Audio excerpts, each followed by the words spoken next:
Hello. Today we are doing a book haul, my first one for 2021, and there are some changes that I'm making to kind of my principle for hauling that I talked about in my goals video for 2021, I believe, but I always am filming like a peek behind the curtains here. I'm always filming what I get for the previous month as my current month's haul. So this is the January haul, but this is reflecting what I got in December, which will become very relevant at several junctures. So just wanted to mention that, and we will talk more about that as we go. I got a lot of books in December, mostly because of holiday reasons, which we can talk about. Breaking in with a little bit of a shout out to GlassesUSA.com, who I am working with and whose services I have recently tried and am very excited to recommend to you guys. You can find all of the links that I'm going to talk about in the description box below, but GlassesUSA.com reached out to me actually right after I had happened to be watching a video from Elliot Brooks where I was admiring her glasses and she was talking about the service, and I thought, that actually would be really helpful for me because I am now immunocompromised and I've been working from home. I've been wearing my glasses all the time and I'd wanted a new pair, but I didn't really want to have to go to my eye doctor because of the pandemic. So I've been wanting to try it anyway, and the next day they actually reached out to me and I thought, fate, this will help me. So what they do is they basically take the middlemen out of the equation when you are getting your glasses. So I had my prescription already from my eye doctor. That was great. I just wanted some new pairs of glasses based on that prescription. So I downloaded the app, which you can use to figure out what your prescription is if you don't have it written down from your eye doctor, and that worked great. And I used their try-on tool where you upload a picture of yourself and then you use that picture to try on different pairs of glasses. And it was really helpful to figure out kind of what looked good. Once I actually got my glasses, I will tell you, I think that try-on is actually very true to life. So that works really well. They have more than 6,000 options for eyeglasses and sunglasses. All of the ones I got were from either their Muse, Atoto, or Amelia E lines. But they also have like Ray-Ban and Oakley and all of the kind of usual suspects. I got my prescription added on there. I got blue light coating for a couple of them, and I got a few pairs of glasses. So the one that I have been wearing, I think is my favorite, but actually I think they all look really good. And now I have more glasses to wear, especially since I'm not leaving the house as much. I've really appreciated not having to like rely on my contacts as much. And now I like that I can kind of match my glasses to what I'm wearing or whatever mood I'm in. I think that they look great. All around, I was genuinely impressed with how well this worked. No muss, no fuss, and something that I'm very happy to recommend to you guys. So if you are interested, you can use my affiliated link that is in the description box below. And thank you again to Glasses USA for reaching out to me. And I'm just excited, honestly. This filled something that I had been actively looking for, and they reached out at the exact right time. Without further ado, we'll dive on in. And maybe we can start with, well, my smallest category is pre-orders. Not a lot comes out usually in December, but I did pre-order How to Catch a Queen from Alyssa Cole, which is an absolutely beautiful cover. And I'm excited to get to this one. I don't normally get mass market paperbacks, but I decided to make an exception because I just really love this cover. So this is a pretty new release, and I would definitely like to go ahead and get to it here in the next couple of months before the next one comes out. By the way, this is a spinoff from her Reluctant Royal series, which if you guys watch this channel, you know I very much enjoy. Then maybe we can go to books that I received. So in terms of books from publishers, this first one I am so excited about. So I got a copy of The Soulmate Equation from Christina Lauren, which is not coming out until May. I don't know if I'm going to be able to hold myself back from reading it that long, but I'm very excited about this. This is, I believe, going to be their first hardcover release. So they've had books in Book of the Month Club that have been hardcovers, but this book is just like a straight up hardcover release. So that is a very big milestone in any author's career. So congratulations to them for that. And this is I would describe this as speculative romance because it is a kind of rom-com, but the setup is it's a dating service that uses your DNA to find your perfect match.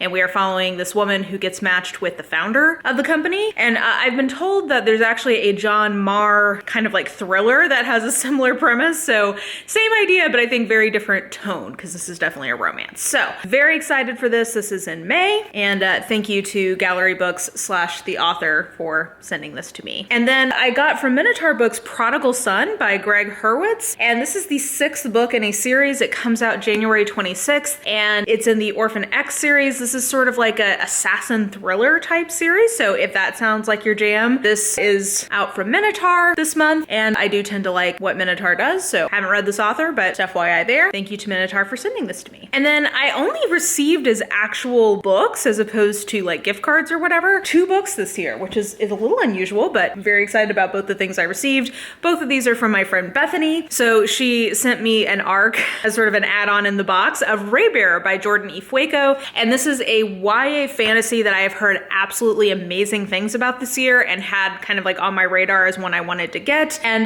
now I don't have to do that because she went ahead and sent me her copy. This is her ARC edition and she got a final hardback copy, I believe, when it came out. So I'm excited to get to this. And then she sent me this absolutely beautiful coffee table book called Agatha Christie at Home. And it's all of these beautiful pictures and kind of information about Agatha Christie's home life and kind of the different houses she had. And those houses show up a lot in her works, like as settings. So I think that this is an absolutely lovely gift and something I wasn't expecting, but am very happy to have. So thank you to Bethany for that. And yeah, those were the only gifts book form wise. Like I obviously got other gifts. I got this Pro Science Pro Dolly sweatshirt, but those were the only book gifts I received at Christmas. But speaking of the holidays, maybe we can get into all of the books that I got because there were price drops related to Christmas happening. Well, first maybe actually let's go with this one, which is called Red Carpet Redemption by Yara St. John or Yara St. John. This was the blind date with a book that came with a book box that I got from Love's Sweet Arrow, which is the second romance-only bookstore in the US. And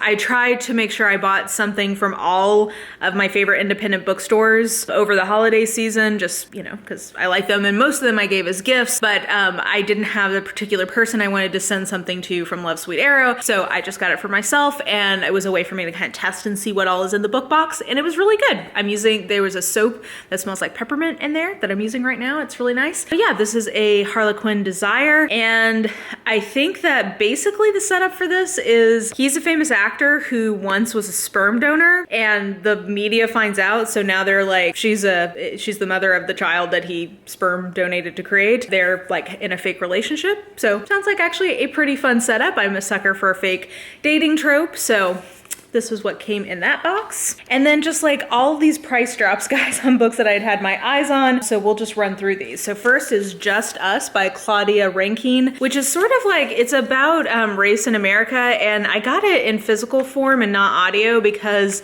well, I'm trying to find, yeah, like there's like a lot of pictures and this is sort of like a more interactive book from what I've heard. And so I wanted to have it in physical form. And it's like this really nice weighted book that has a lot of, like the page quality is sort of almost like a coffee table book. So I'm glad that I got this in physical form, but yeah, there's a price drop on this. So this one, I also got Parable of the Sower by Octavia Butler on a price drop. And this is a classic of sort of speculative fiction. And I've been wanting to try something from Octavia Butler, and among the different kind of descriptions of her books, this is the one that was most appealing to me. So I'm really excited to have my first outing with her, hopefully sometime in 2021. Another price drop, I think this got down to like $6, so there you go, is called After She Wrote Him by Sulari Gentile. And this is a mystery that I believe has a very experimental kind of plot structure to it, which doesn't always work for me, but if you guys know, if you watch my best of the year list, I'm definitely open to sort of kind of more experimental forms in mystery thriller that sometimes can really work for me. And I do also tend to really like mystery thrillers with some level of like a meta element to them, which I believe this has. So here for $6, can't go wrong. I'll give it a try. Oh, and then She Came By It Natural by Sarah Schmarsh, which is a biography of Dolly Parton and the woman who lived her songs. I absolutely love Dolly Parton. I am wearing Pro Science Pro Dolly. I am from East Tennessee. She is from East Tennessee. Fun fact, family story is my uncle briefly dated her in high school.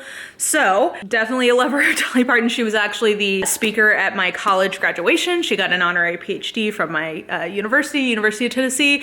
So I've been loving Dolly. Everybody who lives in East Tennessee has been loving Dolly. She's a huge like philanthropist in our kind of region. We love her, and this year I feel like is the year everybody else realized how awesome she is, or like the last couple of years people have been realizing how great she is. So I'm excited to get this fun little biography of her from an author who I've read before, and I really enjoyed her writing, even though the subject matter of Sarah Schmarsh's memoir was very intense and hard to get through. Her writing was great, so looking forward to this. Dancing Death, A Christmas Mystery by Christopher Bush. This is an isolated closed circle mystery that I believe is a classic mystery that I've just sort of had my eye on, and it had a big price drop, so I went ahead and scooped it up, because as you guys know, I love an isolated closed circle mystery. And then finally, Stories of Your Life and Others by Ted Chiang is a short story, these other short story collection from Ted Chiang, and I absolutely loved Exhalation in 2020. So what I've been kind of having my eye on this, and when there was a price drop, I went ahead and scooped it up. It does have the titular story, which is Stories of Your Life, which is the basis of the movie Arrival. So I'm looking forward to getting to this. Some speculative, sci-fi, literary short stories. Those are all the books I picked up for holiday reasons. Then maybe let's go to books that I picked up for collection, or like I have a specific end to picking up this book. So first we'll go with From Blood and Ash by Jennifer L. Armentrope, which is a nice thick fantasy romance. And I am reading this as a part of the book club that my friends Leanna and Amanda run. This is the February pick, and I went ahead and picked up a copy. I am very excited about this. It seems like it's sort of, she's called the Maiden, and she's sort of like a priestess or like princess type figure, and she's got her loyal bodyguard, and I believe they are gonna have the romance. I've heard really good things about this book in general, but that trope definitely got me. So I'm really excited to read it as a part of the book club in February, which is why I went ahead and picked up a copy of it. Then a book that I read and wanted to have in physical form is The Battle of the Labyrinth, which is the fourth book in the Percy Jackson and the Olympian series. I have been absolutely loving reading through Percy Jackson in 2020. I will finish, I've been flying through a lot of Uncle Rick's backlist, and I may very well polish off all of Uncle Rick's backlist in 2021. We will see. But this is definitely my favorite of the series so far. As of this filming, I haven't yet read the fifth book in the series, which I've heard is really good, but this I thought was absolutely fantastic. I'm excited to finish off the initial run of the series, and I just wanted to have a physical copy. Any book I give 4.5 or 5 stars to, I often want to have a physical copy of it. And then 3 things for collections. So first of all, I got Ship of Destiny by Robin Hobb. I am collecting Robin Hobb in this particular UK edition, and this polishes off the, is it called the Live Ships trilogy? The Live Ship Traders trilogy, which is the trilogy I'm most excited to read from Robin Hobb, but this year first I have to get through the rest of the Farseer trilogy, which I also am very much enjoying, but this is the this is the gold. I definitely want to get to that trilogy. So this is the third of that trilogy. And even when I hold these, I'm like, oh my gosh, this is a lot of pages to get through, but it's a joy because her writing is absolutely wonderful. But 901 pages for this final third in that trilogy. And then a new edition that I'm not going to collect in total, but I definitely wanted to at least like get a couple to see how I like them, and I love them. This is it's called the Chill Turn edition, and somebody mentioned this to me, I believe in my, if I had $1,000 to spend on book video, they mentioned how much they liked these editions, and I started looking at them and I was like, ooh, look, they have like the sewn in pages. It feels like a Bible, basically, these pages. And I have been looking for a sturdier edition for Jane Eyre and Pride and Prejudice, just because I reread them so often. You know, often I will do that on an e-reader, but sometimes I want to do it in physical form. So I wanted to pick up some sturdier editions and with the nice sewn in pages, and absolutely just beautiful editions of these. They're quite a treat. So this is Jane Eyre with the gold edged pages. And like I said, it does sort of feel like a Bible. Like it's got that really thick paper. So I think that this will hold up to rereading very nicely. And then also Pride and Prejudice is the other one I got. So this one has silver edges. But yeah, so I got the 2 of the Chill Turn editions, and based on just seeing how these are, I very well may pick up a couple of the other classics I want to reread in this edition. And finally, I've got 3 what I would describe as impulse purchases. And this gets into one of the things I talked about goals-wise in 2021. I am going to start shifting my impulse purchases towards books that have authors and main characters who are not like me. So actually, these all, I guess, would maybe qualify. Maybe not this first one, but I think that these may fall into that rubric, but just an acknowledgement that I am still planning on doing that. But these were my December picks before I kind of had made that kind of resolution or goal. So just heads up there. But first of all, The Hollow Places by T. Kingfisher. I'd seen a lot of hype for this, and the more and more people talked about it, the more I was just like, yeah, I want to read that. It's sort of I think it was in the horror category for Goodreads, but I don't know. It's a portal fantasy, it sounds like. So who knows? I don't know. I'm very interested to try T. Kingfisher because I've actually had several of their books recommended to me over the years. So we'll see. But I impulse bought that just because everyone was talking about it. I always do that at the end of the year. I watch everybody's end of the year list and I get excited. But another one I've seen a lot showing up on a lot of people's end of the year list, and I was like, yeah, like I just want to try it. Also, Tor just has been really slaying the game the last couple of years, and looking at their 2021 release lineup, I'm like, yeah, I want to read that. So The Empress of Salt and Fortune by Ni Vo. This, I think, is sort of like a fantasy, a weird fantasy. And I tend to be into that, and I also love a fantasy novella. I love a speculative fiction novella in general. So there's going to be like a series of these. I think that the next one has something to do with a tiger, but this just showed up on so many people's lists that I was really intrigued by it. And likewise, I've been seeing people talk about this all year, and then seeing how many people put it on their end of the year list made me pull the trigger, and that is The Year of the Witching by Alexis Henderson. And this, I believe, is sort of like a fantasy, maybe? I don't know. It has something to do with like a cult. And I tend to like books that are, escaping a cult. I like a thriller around a cult, all of that. So I think that this probably should line up with my taste pretty well. So those were the three kind of just random ones that people's end of the year list prompted me to go ahead and pull the trigger on. I think you will also see more of that in what happens in next month's haul, because next month will reflect January's purchases. And I already know. As I've been watching people's end of the year list, I keep being like, okay, I'm gonna go ahead and buy that. Especially because I do now have that sort of guiding principle of wanting to be a little bit more impulsive with buying things by and about people who are not like me. So just an enablement, really, of my book buying habit. But I did really well in 2020 with overall collection management in terms of amount coming in versus going out. So I feel like I've gotten to a point in my life where I'm pretty good at self-regulating and unhauling and all of that. Anyway, I think it's fair to say that was a big ass haul. I hope you guys enjoyed watching it. Definitely let me know maybe some of the books that you got for the holidays, or things that you've also been impulse buying because of everybody's end of the year lists. Let me know that in the comments below, or what you thought of any of the books I picked up. And yeah, I think that will do it for me for now. So if you enjoyed this video, please like, subscribe, follow me on the social medias if you are so inclined. I have all that information listed in the description box below, and I think that will do it. I hope you are having an absolutely lovely day today, and I will just talk to you soon.